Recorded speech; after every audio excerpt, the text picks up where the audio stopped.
Welcome back. Talking today to Dr. Durvasula, one of my best friends, clinical psychologist and author of Should I Stay or Should I Go? Oh my gosh, I'm so happy that you came. I know. Thanks I know. so much. This sort of feels so familiar to me. I mean, I've spent endless hours sitting on sofas and talking. Literally true. Literally So true. wonderful. Start Yes. for you. Tell Yeah. me about. That's its own great story. Someone Yeah. Rob was once involved with is one of my close friends, and she said, "Wow, you guys think a lot alike." Yeah. And so You write us really long. She said.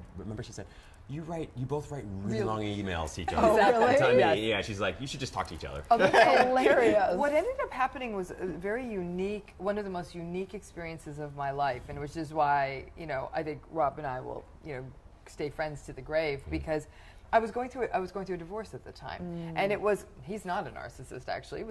Things happen in the natural course of a marriage, and so, I needed a friend to just say, be a sounding board, and what Rob would come back to the consistent message of be true to yourself, and in a very crystalline way.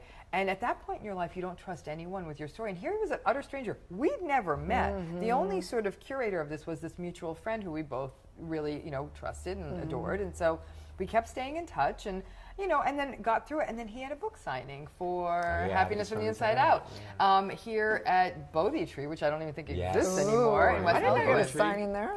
Cool. And I came, and it was a December evening, and it was almost like, he walked out, and I'm like, that's my best friend. Like, it was as much as a soulmate. Like, you're like, and it was like being a little kid, like on the first day of first grade, you're like, that's going to be my best friend. And it was literally, we fell into this familiar conversation. Your mom was there, who I also consider someone incredibly dear to me, his entire family, in fact.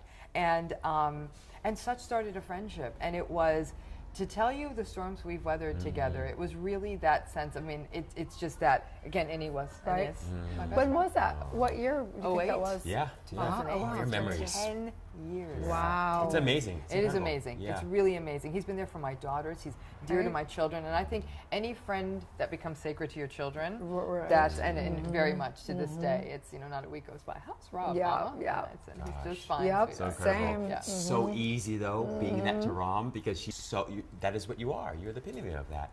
We often have conversations about the importance of empathy, which we were talking about a little bit earlier. Yeah. And you're just better than anyone I know. You sort of really embody that fully.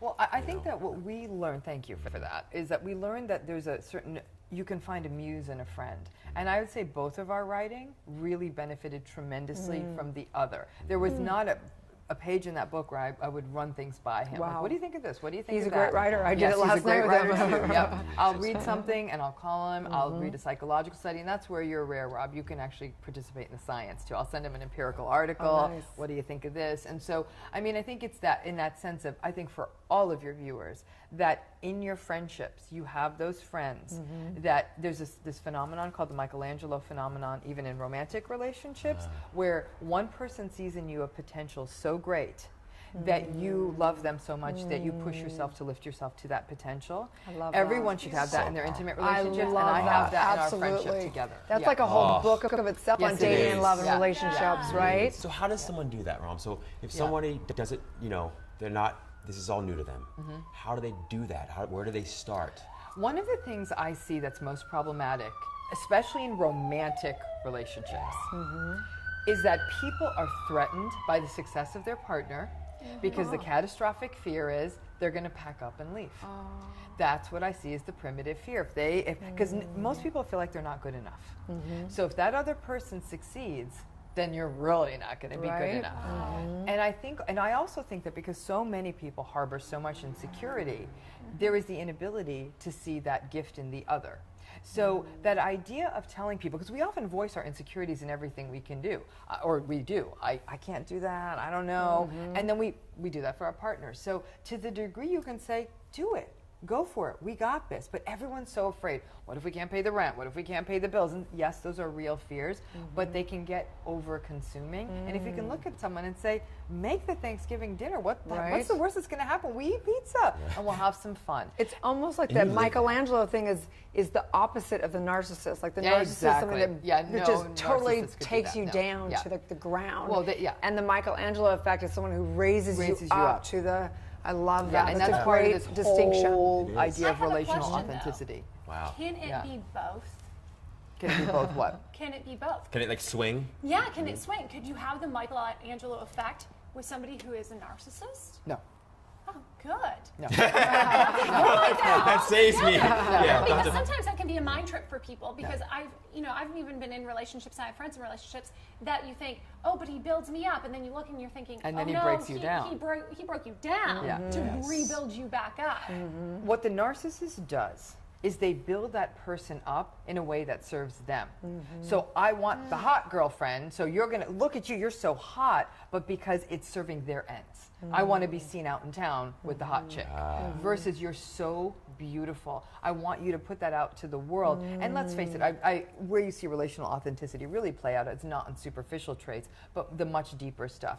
You have this dream, go for it. You want to write? Write. You want to start a business? Start a business. What's the worst thing that's going to happen? If it fails, so there's no such thing as failure if you tried. Wow. So that's relational authenticity. And since the narcissist typically can't ever have their partner succeed more than them, then they're never going to really exalt their partner. Or if their partner is succeeding, they're going to do backdoor things to either undermine them, or they'll do things like cheat on them or do other bad behaviors because they feel so threatened by their partner's success. Having people watch in on a Friday, maybe they're in dating or beginning. How will people see the first signs? Yeah. What are the big That's such a flags great for question. people? That's everything. And Like we want to know before. Check out the book to get that info. I've got 31 red flags in there. 31. So 31 red flags. Like it's like Baskin and Robbins. Yeah. 31 flavors of narcissism. But it's the red flags are there. The red flags are there. It can be something as little as the person who can't stow the phone away for that long. Unless you're the chairman of the Joint Chiefs of Staff, you don't need to be on your phone that often. It's the person that's very rude to a wait person or a greeter at a restaurant. It's the person who drives angry and is cursing everyone as they drive and cutting people off. The signs are there. And this idea of that's just how he is or that's just how she is, and that's just how he or she's going to be with you. Wow. And so I think that those signs are there from the jump in every single narcissistic relationship I have ever unpacked with a client. They will admit it. I kind of knew by the first month, but I thought I was going to win them over. Right. Well, I've experienced also, because I did a lot of research on it. There's a book also called The Sociopath Next Door, which is an incredible must-read for people. I highly recommend that one. I've dealt with some narcissists or borderline. I don't know where those labels fall, but people that are so charismatic that they're actually nice to every single person. Let's talk about that. They actually like it's a whole other level. The two most dangerous dating words out there are charming and charismatic. Right. The minute people tell me they've met someone charming and charismatic, I'm like, here's my phone. Right. Break up now. Right. Done. Yes. Done. It's because they're manipulating every person everywhere. You know what? Choose the awkward person who's sort of like a little silly and doesn't quite get it right, because you know what? That's humility. But when they're that smooth and that suave, they're giving all their bandwidth to that. Okay. It's a dangerous trait. Charming, Charming charisma, is off the out. list. Done. Charming's Off the list. Take it off the list. One of the things Replace as a it with woman, I clumsy. think we tend to listen to words. One of the hardest things for me was watch what they do instead of what they say. So how do you because you're so, my gosh, your work is, thank you so much for all your work. It's so important. More from you It guys, really but is. Thank you. So how do you deal with that when you have a client you just want to like smack them, like stop listening to what they say, and how do you deal with that with the client? Like a lot of it is actually, instead of looking here, we look over here. I start unpacking their fantasy, because a lot of this is they're living out a narrative and a fantasy. So what I try to do is understand their happily ever after story. And then what I see is that people shove that new relationship into their narrative, and it's like putting a size. I know well. I know that well. Into a size 5 shoe. Yeah, I just see you in this delusional thing.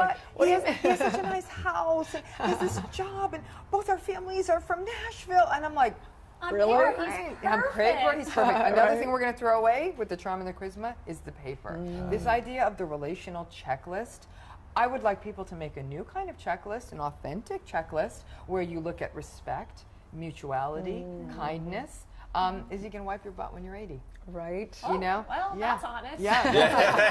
That's it. You know, really that kind of, person who sort of pushes away when things aren't perfect. That really the relationship is a show. That's fun for 6 weeks. And for my 6-week daters, I say go for the charm and charisma, and then put a little countdown clock on your weather phone. lovers. And young people, I have some young clients in their 20s and 30s. No, 20s, 22, 23, 24 actually. They actually have breakup dates. They go in, like expiration dates on the milk, and they say we're breaking up on May 15th. And the relationship would have started in February because they know something's happening. There's a transition, there's a move.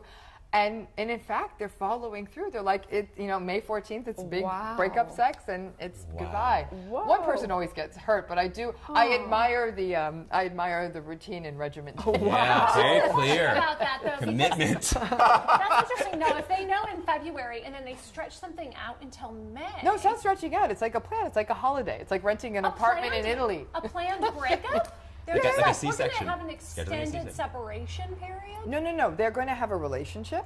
It's like I meet you in it. February, and I say I'm going on to something more important in May. We're going to have a lot of fun, but then on May 15th we're done, and do not call me on the 16th. Oh, wow. Incredible. So I have a question. So, so when we come back, because we have to take a little break, I want to, because I think that's a big thing during the holidays, Huge. For sure. Like whether you're in a marriage, whether you're dating, people are going, I'm totally committed into a relationship, or they go, I'm just going to put all relationships on the hold. Or what? How do you deal with that? And that's what I want to find out when we come back. Okay. So how to deal with, your relationships if you're thinking about staying or going, and what that looks like, and how to deal with that in a healthy way, I guess. Let's find out this brilliant woman's mind about those, the answer when we come back. Stay tuned.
All right, we're back with Dr. Durvasula. We had some questions for you, of course. I think they're endless questions. Endless questions. Yeah, During the holidays, we know it's a big time for people to go, let's just pretend everything's okay. Or, maybe they're going, I don't want to date during the holidays because how do you deal with the holidays? And whatever. I don't know. What is your take on the holidays and upsets and relationships? And what do you think? The holidays are like tax season for psychologists. That's great.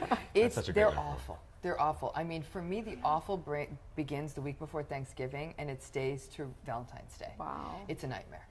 And I think because it's all about expectations. Right. Things are supposed to look a certain way, and rarely in life do they. So much of it is consumptive. Am I getting the right gift? Am I doing the right this? Are we going the right place? I don't want to go here. I want to go there. And it puts a pressure on a relationship. It puts a pressure on an unhealthy relationship. Right. Healthy relationships actually thrive during the holidays. People are a little more flexible. There's time off, and if you use the holidays well, they become a tremendous time for gratitude. To say what's good, what's good, what should we celebrate in our life together. There's a lot good that can come, but in the unhealthy relationships, the cracks show. Right. And so any tips for people that do have upsets? What do you recommend for someone that they're in an argument, whether it be dating, marriage, whatever? What's some tips for people? Well, in all arguments, I mean, whether it's an argument during the holidays or not, you had actually had an interesting tip earlier in the show when you said, take that to those 10 breaths, step away for a minute. Sometimes that helps. But more than anything, focus on how much of this is your ego. How much of this is about winning an argument? Is there really a win in an argument? It's not a court of law. Okay, and I'm actually going to take umbrage with something you said, Rob. This idea of ever having to defend your feelings. Are your feelings rational? All feelings are okay. The other person may not agree with them. That becomes a conversation. But you never in a relationship get to say, you have no right to feel that way. That's gaslighting, and it's not okay. Yeah. So it's really about, take a minute, how much of this is ego? How much of you are how much of you is this about being upset because you're not getting your way, because you feel like things should be a certain way? Then we're back to the expectations. So really think about what's happening and really what's the end game, because that's what people lose. They want to win. They want to win. We're in a very win society, whether it's law, whether it's whatever it is, in a restaurant, there's a certain entitlement that pervades our society, and a lot of that is, I want to win. Put the win down. That's all. So what if you're in a relationship with somebody who wants to win? Good luck with that. I would say maybe this holiday season you may want to break up, but if they always want to win, then let them. Yeah. Let them. Because they're not really winning. Then you're sort of, if you love them and you want this thing to work and you realize the win matters to them, let them have their win. They end up becoming empty victories because they're meaningless. Say, okay, that's fine. As long as the capitulation, the giving in, doesn't mean you're giving up on something very important. You know what I'm saying? Like, you don't want it to give up on your values, your morals, but don't have the argument. If they say, we're going for dinner at 6:30 and 7:30 was better, but 6:30 works, okay, we'll go at 6:30. Why do that's the thing. It's those people get lost in those thickets because we always do it your way. The other big problem then is the quid pro quo of relationships. I did this for you, now you need to do this for me. Right. And then they literally keep a balance sheet. Oh, forget about it. That's not, when you're dead, I don't know where this balance sheet goes, but I imagine there's a tax. We burn it. Yeah. That's why I don't know, I don't feel that it's possible to truly love someone unless inner peace is at top of your list. It has to be the top of your list. Yeah, it does. I mean, it's just, Agreed. and that's what I mean in terms of like the justification, because I've had so many experiences where folks are angry, or I'm angry, and I'll double down on the anger, or they double down on the anger, and that doesn't go anywhere. The conversation doesn't go anywhere, right? And it's because we haven't made peace a top priority. So that brings us back to our conversation a little bit earlier about someone who's charismatic, because they're actually asking behind the scenes, like, what does that mean exactly? When is somebody considered a narcissist or a sociopath kind of a person versus someone who's just really nice and kind? Like, how do you make that distinction of what's healthy or not healthy? Remember, kindness and niceness are not charming.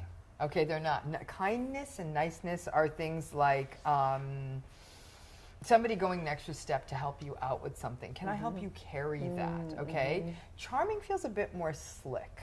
And we were talking, as you said, we were talking about sort of in the break for a moment there. Someone was joking, saying Rob's really charming, and someone who knows Rob as well as anyone, Rob's not charming. But I don't think charming's bad. I would say Rob's charming. Well, no, but you're also from Michigan. That's true. So Michigan is associated with being kind. Like this, if someone's like, "Oh, you're the most beautiful person I've ever met in my life. Oh my gosh, I can't even know how I would ever live without you. Oh my gosh, I've been waiting my whole life to meet somebody like you." Like, it's like red flags, not good. It's too much. It's almost like it's too much. It's out of proportion. It feels instrumental, meaning it's helping them achieve a goal. Yeah, completely.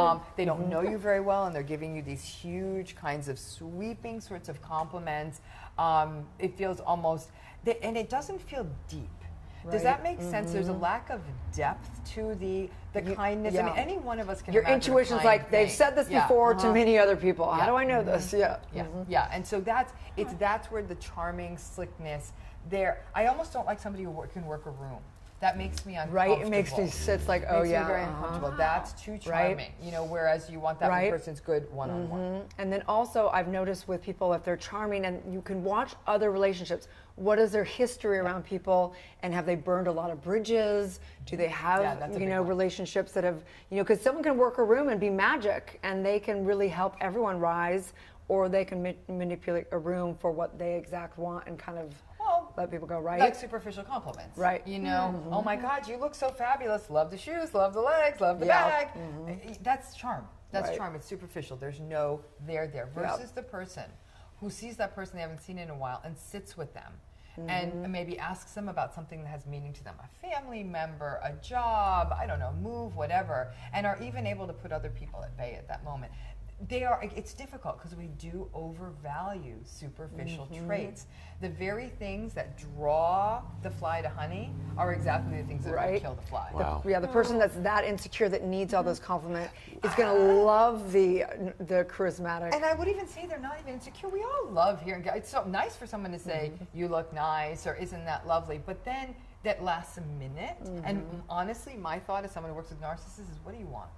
Right. That's my first thought is, what do you want? I would love to be at a party and all of a sudden just, someone's giving her all these comments. She's like, what's up? The most fascinating thing to do ever is to either go to a movie, okay, or go to a party and just observe through her eyes. I want to hear. I want to come It hang. is everything. What I do, I say, what do you want? I love that. And they're often quite put off. And I'm. And there's no judgment in it when she does. I mean, there's no. Yeah, it's just not. Yes, it's so interesting.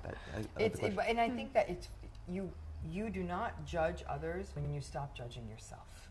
And the entire focus of mindfulness is to not judge yourself, your stuff, your thoughts, your successes, your failures. Our judgment of others is merely the judgment of ourselves being projected out. So that's what a lot of that is playing out. So to your point about arguments, though, the holidays make these arguments worse because everyone's like, darn it, I'm going to have good memories of these holidays and it kills me, so don't argue with me. It really turns the volume up and it makes these arguments more stressful and more high stakes. Like, I don't want to remember Christmas dinner as the night we all fought. And so people will often get more tense. A lot of it is what you guys were talking about earlier. It's the let it go piece. Is this that important? Nice, I love that. Let go of the idea of the win. There is no such thing. Hashtag let it go. So what would you say to someone, Dr. Durvasula, who is extremely empathetic, okay, and they find themselves in a relationship that feels very narcissistic, okay, and they've come to a place where they realize this very charming, charismatic person, okay, is probably not good for them.